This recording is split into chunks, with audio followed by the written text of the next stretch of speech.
It's the Eagle Community Television Forum with your host, Gary Shorman. Hi everyone, I'm Gary Shorman, and this is the Forum on Eagle Community Television. Happy to have you watching along this evening as our program is brought to you by Hayes Med. We have a guest that's just recently been to China. His name's Lance Russell, and we're going to start by saying, Lance, first off, what brings you to the show, and why were you in China? Well, we went to China to promote grain sorghum. And if people in the area don't know, grain sorghum is what most farmers or most area people call milo locally. And it's been grown for decades.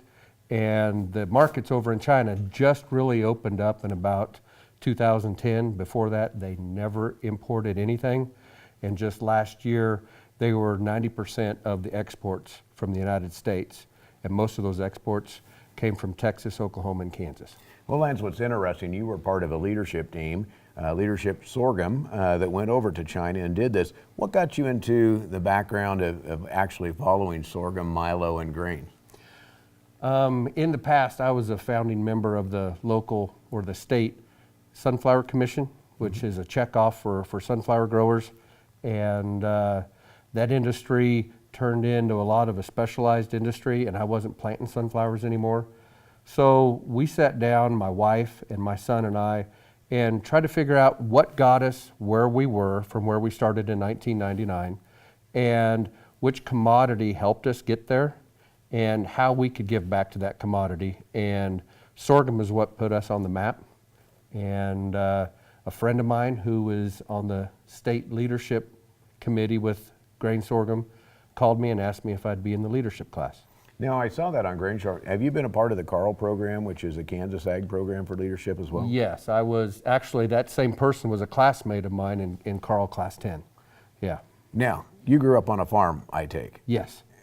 Where was that, and what did you raise on your family farm? Because we can compare notes when we start talking family farm. We'll compare our milo crops and our hogs. Yes. What did you have? Well, I came to the farm when I was 3.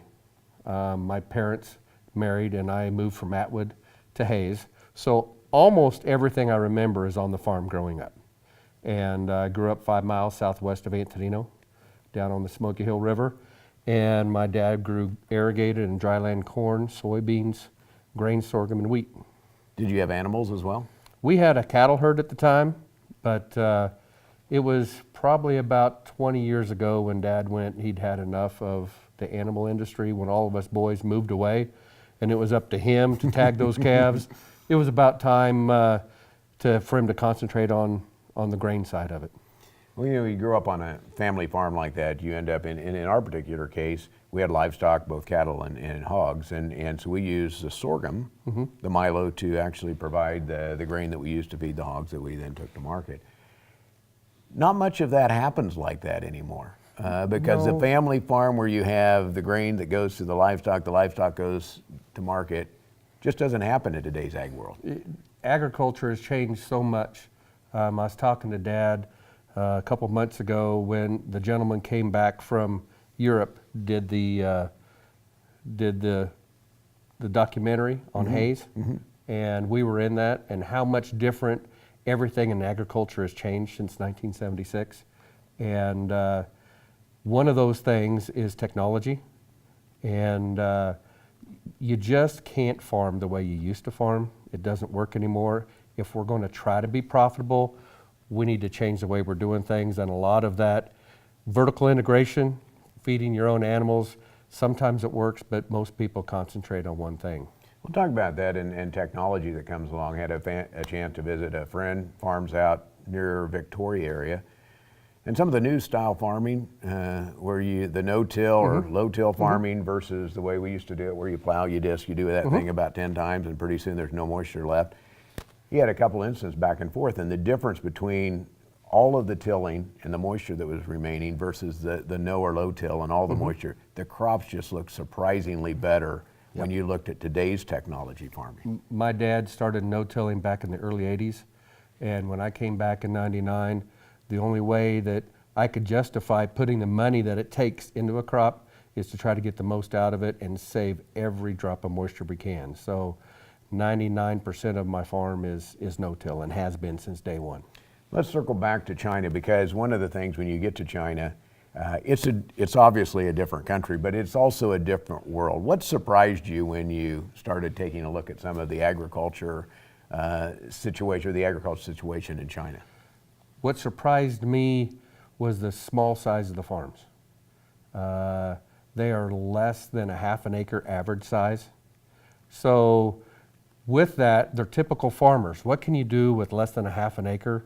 Many places, whether it be down by Jinan or Qingdao, they took as much as they could, and they either took wooden hoops out of branches, or they did build up walls and made greenhouses on their whole farm to try to get more than one crop a year. It's the entrepreneurial spirit that any farmer has. And when you look at that, some of their technology is I'll say back in the 50s from where we are from.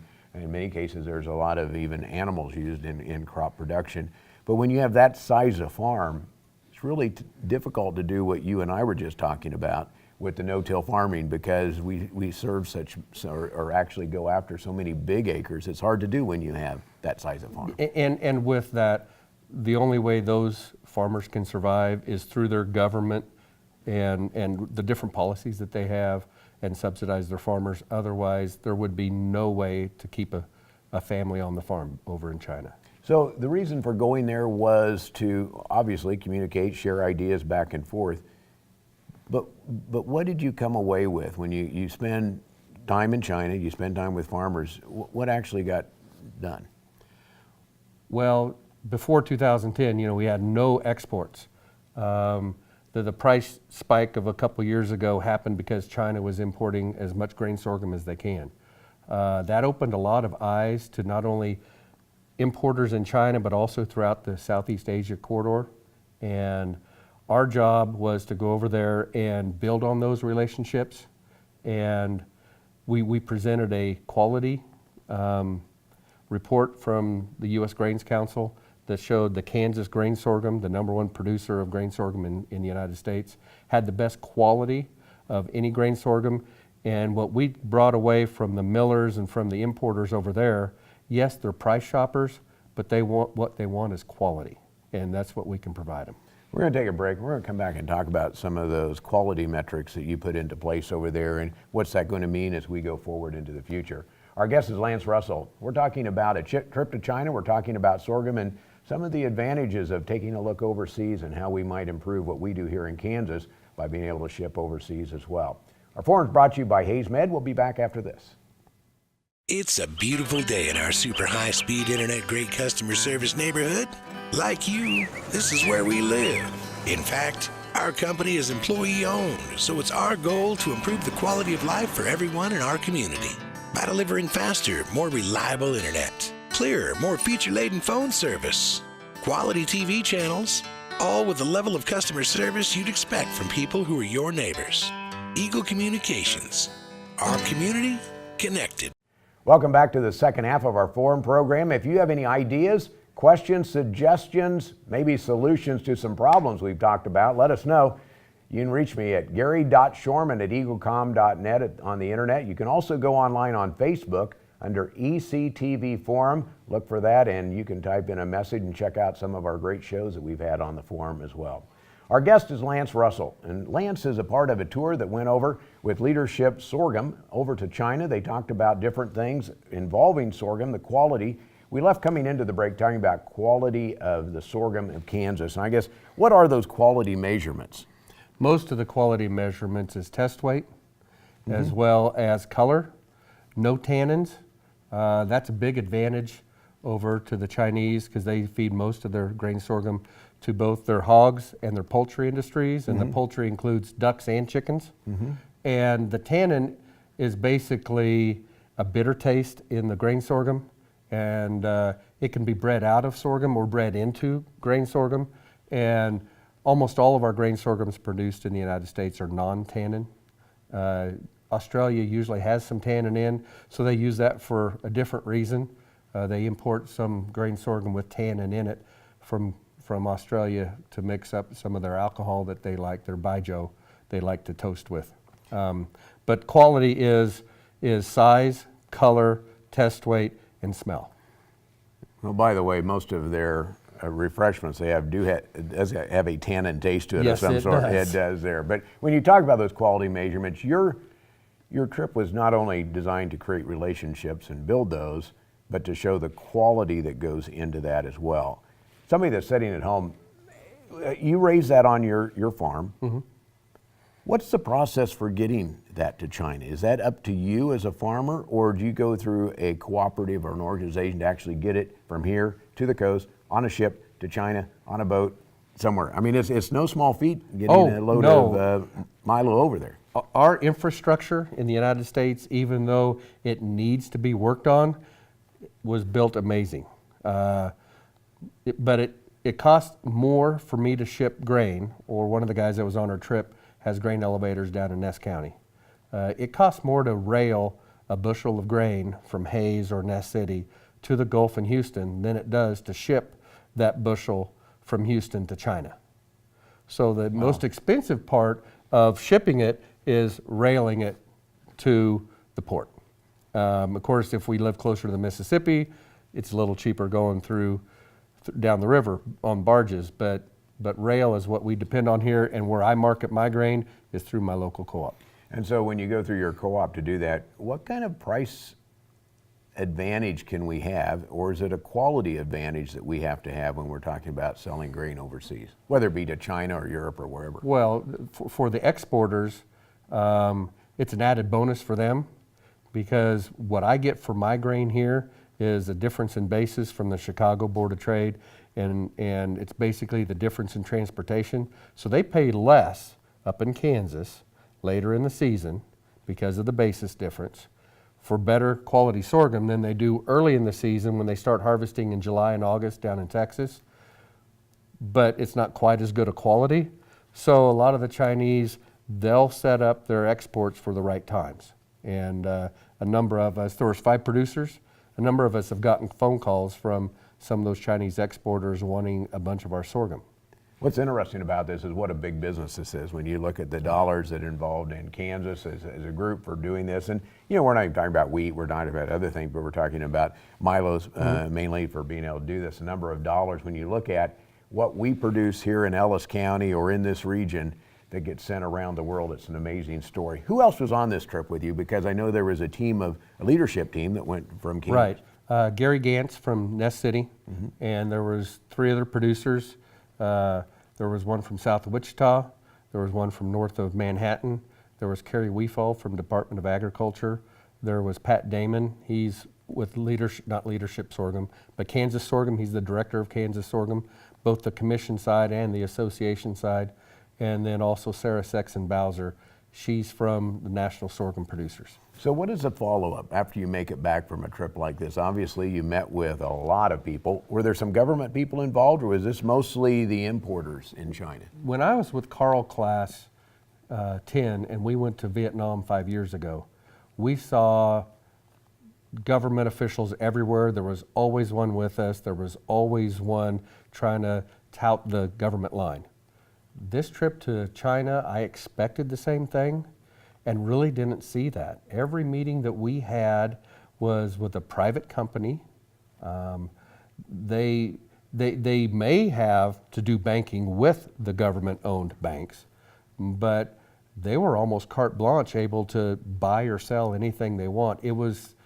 I didn't expect that, and that was one of the most unexpected things.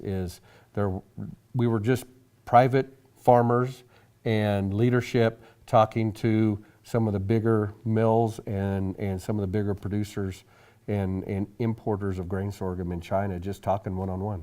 Did you have a lot of freedom to just move around and go visit farms, go out, see what you wanted to, take a look at their machinery or lack thereof?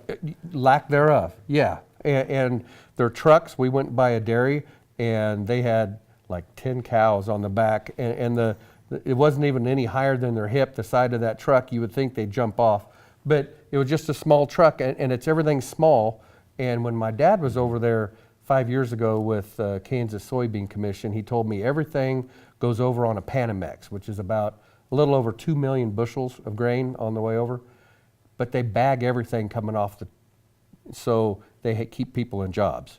That's the way it was in Vietnam as well.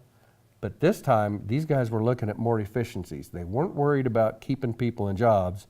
They were about efficiency, profit, quality, and price. You know, we hear a lot about China and in discussions, whether it be what their economy is doing, what they're doing there. What do you think the future is for agriculture after being over there? Is it going to be a growing thing for us? Will that be a continuing growth area for us in Kansas to be able to export to China? I believe so. And the reason why I say that, they are wanting grain sorghum because grain sorghum historically is a little lower price than corn, but for their poultry and for their hogs, it's almost a one-to-one energy issue. And so if they can get the same amount of energy from grain sorghum at a smaller price and not have to worry about any GMO or non-GMO or any quality issues, then they're going to stick with grain sorghum and they're going to keep improving that. Is there a specific area of China that you're directing your visit to and the grain will go to? We started up in Beijing and went down to the port of Qingdao and then out to Jinan. So it was almost in the central part of the eastern, the Middle East part of China. There's a lot of China. Oh, there's a lot of China. Most of their corn and most of their feed that is produced is in the northeast part of China, and they run into the same issues with their infrastructure and their cost. It's less expensive for the folks in the middle, especially in the eastern part, southern part of China, to import grain sorghum and corn from the U.S. than it is to ship it from the northeast part of China down to the south part of China. So for that reason alone, whether the fuel prices are high or low, it's still going to be that same ratio. It's cheaper to get it from us than it is to get it from their own country. How'd you travel around? Did you have an F-150 Ford driving around, or what'd you drive around in? To look like a Kansas farmer. Well, we rode in a bus most of the time with all 7 of us. But on the way back from Jinan back to Beijing, we did ride in the bullet train. And it was very interesting running at 300 kilometers per hour, which is about 180. And they have that little clock up there too. That It tells is really neat. Yeah, I got videos of it. Yeah. We'll compare notes after the program. Yes. All right. Lance Russell's been our guest here on the Forum program, talking about the wide world of trade that really starts here in Ellis County and goes around the world. In this case, we're talking about sorghum products, specifically milo. Lance, thanks for being on the program. Thanks to you for watching the Forum. It's brought to you by Hayes Med and by Eagle Communication, our community connected. Hayes Med is your first and best choice for healthcare. They're the only facility providing tertiary level services in this region. With more than 70 physicians and 26 specialties ranging from heart, orthopedic, spine care, cancer, obstetrics and gynecology, wound care, rehabilitation and surgery, including the Da Vinci robotic surgery, Hayes Med is your comprehensive health provider for people throughout Western Kansas. Hayes Med, helping people be healthy.